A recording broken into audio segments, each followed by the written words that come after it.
ഗുജറാത്ത് കലാപത്തെ പരിഹസിച്ചുകൊണ്ടും പ്രതിപക്ഷത്തെ ആക്ഷേപിച്ചുകൊണ്ടും എറണാകുളം ലോക്സഭാ മണ്ഡലത്തിലെ NDA സ്ഥാനാർത്ഥി അൽഫോൺസ് കണ്ണന്താനം രംഗത്ത് വന്നിരിക്കുകയാണ്. തെരഞ്ഞെടുപ്പ് അടുക്കുമ്പോൾ മാത്രം ഗുജറാത്ത് കലാപത്തെക്കുറിച്ച് പ്രതിപക്ഷം ആരോപിക്കുന്നതിൽ ഉള്ള അനൗചിത്യമാണ് അദ്ദേഹം ചൂണ്ടിക്കാട്ടുന്നത്. ഇനി അവർ വീണ്ടും വരും, പശു, ഭ്രൂണം, തൃശൂലം തുടങ്ങിയ മുദ്രാവാക്യങ്ങളുമായി. ഇതിലൊന്നും ജനങ്ങൾ ചെവി കൊടുക്കരുത് എന്നാണ് അൽഫോൺസ് കണ്ണന്താനത്തിൻ്റെ ഉപദേശം. അദ്ദേഹത്തിൻ്റെ ഫേസ്ബുക്ക് പോസ്റ്റ് വായിക്കാം. ആരാണ് അവർ എന്നാണ് ഈ ഫേസ്ബുക്ക് പോസ്റ്റിന് അദ്ദേഹം തലക്കെട്ടായി നൽകിയിരിക്കുന്ന പേര്.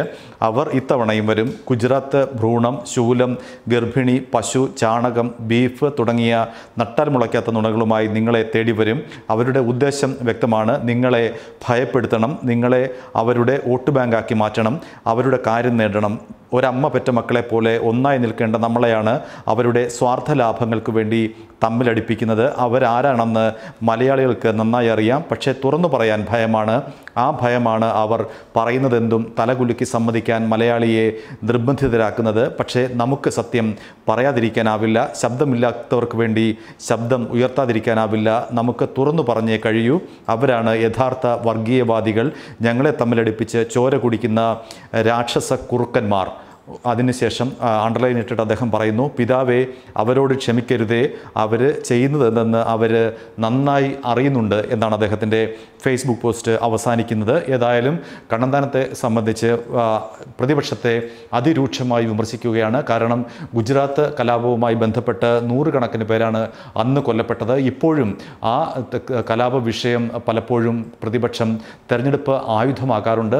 മോദിയെ വിമർശിക്കാനും BJPയെ വിമർശിക്കാനും ഗുജറാത്ത് കലാപത്തെ ആയുധമാക്കുന്നത് പ്രതിപക്ഷത്തിൻ്റെ നിലപാടിന് എതിരെയാണ് കണ്ണന്താനത്തിൻ്റെ ഇത്തരം രൂക്ഷമായ വിമർശനം. ബീഫെന്നും ചാണകമെന്നും തൃശൂലമെന്നും ഒക്കെ പറഞ്ഞ് അവർ വരും, ഭ്രൂണമെന്ന് പറഞ്ഞ് വരും.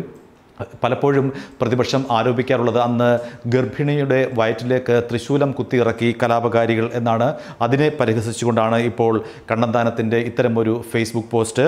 ഏതായാലും പ്രതിപക്ഷത്തെ അതിരൂക്ഷമായി കടന്നാക്രമിക്കുകയാണ് കണ്ണന്താനം ചെയ്യുന്നത്. ആരാണവർ എന്ന തലക്കെട്ടിലെ ഈ ഫേസ്ബുക്ക് പോസ്റ്റ് വഴി. ഏതായാലും കണ്ണന്താനത്തെ സംബന്ധിച്ച് അതിരൂക്ഷ വിമർശനം.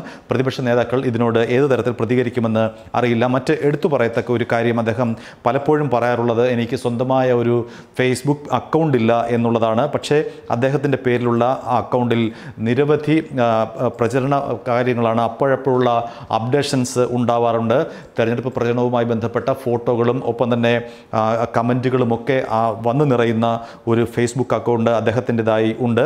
ഇത് ഒരുപക്ഷെ അദ്ദേഹം എഴുതിയതാണോ എന്നറിയില്ല. സാധാരണ അദ്ദേഹം ഇത് നിഷേധിക്കാറാണ് പതിവ്.